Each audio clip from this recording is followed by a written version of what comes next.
Welcome back to the sculpture. This time, I'm going to start working on the drapery. I do realize that the thighs and the legs are a little bit big, and notice I have a stick holding it up. I have had the sculpture plop over two times, so I had to restart a couple of times, but it's no big deal. So now I'm indicating where the drapery is, and this drapery is quite interesting because it's semi-transparent, but of course, with clay, it's difficult to do. So you have to keep the drapery thin. So my goal is going to be to create that effect. Hopefully, I can manage to pull it off. Drapery has a different challenge of its own. It's very difficult to do, but in a way, it's kind of like hair. It's got an origin and an ending, and you have to follow the folds, and each fold is different. Now, this reference that I'm using, I got it from ArtStation and it's really good. And I'm probably going to buy more of these references. There are reference websites that you can use, such as Postpace and Female Anatomy for Artists.com. And there's individual models that put up their reference, their own photography, which is really cool. And I wish more models would do that.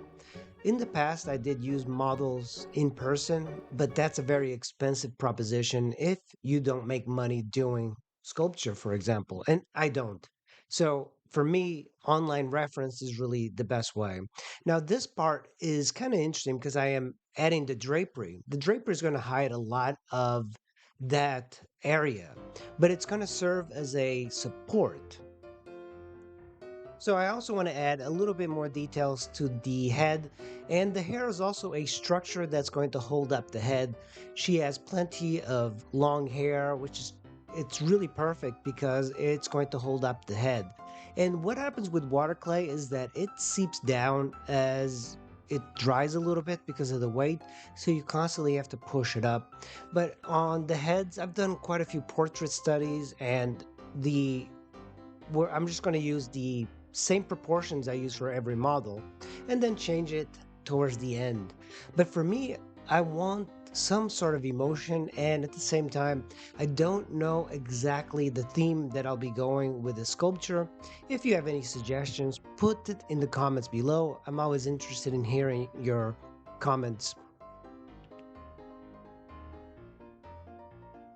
One of the tools I do like to use are these little silicone tools, especially for water clay, because they create these really interesting planes. And I am more of a geometric type of sculptor. I like the flat planes. And when you look at Greek sculptures, they do have quite a bit of geometry to them. They don't round things off. The rounding off seems to be more of a modern way of sculpting.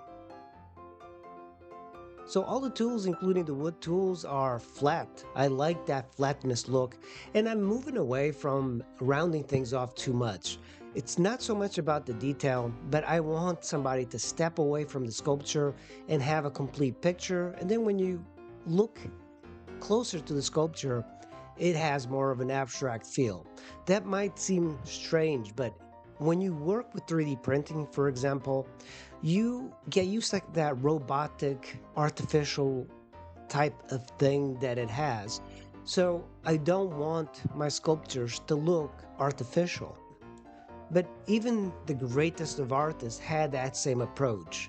And when you look at things up close, you see the marks of the artist. And I love that. I love that things are human made as opposed to a machine. So I'm just adding drapery, and this is going to extend so it supports the body. The thighs kind of come out a little bit, and at this point, I want to show the drapery more. So the drapery is going to be a highlight of the sculpture, and most of the body is going to be hidden. But the drapery itself, like I said before, it's kind of like a see-through type of thing. What that means is that you're going to be able to see quite a bit of the body. And I love drapery. I like the folds it creates. But one thing you're going to find is that it takes a really long time to capture drapery really as it is. A naturalistic drapery study is going to take you a really long time. There's been books written about sculpting drapery, and I really recommend everybody look into them because there's even terms such as the eyes of the drapery and the folds that people use for it. There's when you look at Hellenistic sculpture, I think they did it the best. And a Hellenistic sculpture that's very popular, of course, is the Winged Victory. Now I'm massing in most of the drapery. The folds around the arms, of course, it's like folded back, so it's bunched up. She has her sleeves rolled up. I go in with a varying types of tools. I like the silicone tools. And of course, this red cloth is a shop towel that you get at any auto parts store. They work really well for sculpture. In the past, artists, you would use burlap sacks in order to create this sort of texture. And it's not about the texture, it's about just blending things together. And I do the blending of this using this cloth and some water to kind of diffuse it. And then I go over it again with the flat tools and create various details. But I think one of the things that I did at first, when you round off a sculpture, if you don't use something like a burlap sack or this cloth, it creates these like bumpiness, like bumps to the sculpture, which do not look naturalistic. So at first you remove all of that. You almost crosshatch using this cloth, and it removes a lot of that imperfection and it blends muscle groups together. And in this case, it blends the drapery together. One of the things that I've struggled with is bringing things together. And what I've found is if you rely more on this cloth and larger, flatter tools, it keeps things much more unified. Now, the brush that I used is a bristle brush, and it does the exact same thing as the drapery, but with greater control.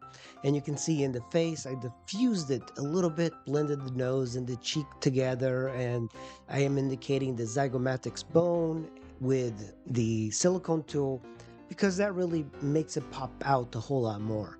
I'm also looking for anything that comes to the surface that resembles bone. So the acromion process, for example, the zygomatics, the mandible, everything that's bony, I try to create a different texture to it. And not intentionally, but because I want to be able to have that sharper contrast when you fire it. In the next video, I'll be showing you guys how I am going to hollow this thing out. Remember, the base and everything is solid right now. And this is very important in water clay because you have to remove the insides in order to fire it. Because as you guys know, water disappears from the clay and it shrinks. Different clays have different shrinkage percentages, and this one is about 3%, so it's going to decrease 3%. When you're working with this sort of thing, that's what you have to do. You hollow it out, and that way the clay cannot firm up. Also, I do try to remove all the sticks that I put into the sculpture that act as an armature, because what happens is that if you leave a stick in there, the clay is going to firm up and potentially crack. On these shish kebab sticks, there's not that much danger of, even if you leave it on, because the sticks will kind of bend with the water. But it's much better just to remove them when you are hollowing everything out. We're coming to the end of another video on the series of drapery studies. I hope you enjoyed it. If you have any questions, drop a comment below. I always look at the comments and I try to answer everybody. So I'll see you in the next video. Thanks for watching.